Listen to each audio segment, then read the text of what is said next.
Jeshi la Jamhuri ya Kidemokrasia ya Kongo FARDC kwa kushirikiana na jeshi la Uganda yamefanikiwa kuokoa zaidi ya raia 200 waliokuwa wametekwa na kundi la kigaidi la ADF katika maeneo ya mashariki mwa DRC.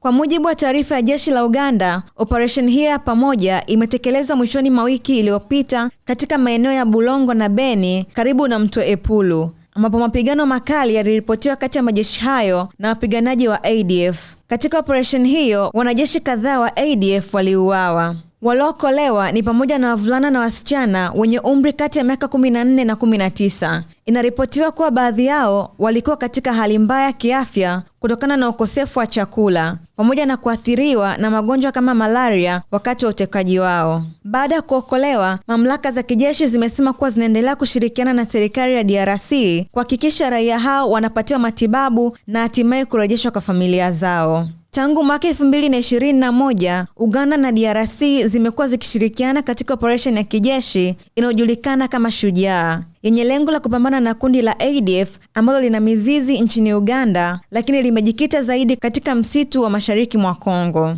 Operation hizi za pamoja zimekuwa sehemu ya juhudi za kudhibiti usalama katika eneo hilo ambalo kwa muda mrefu zimekumbwa na machafuko ya makundi ya kivita.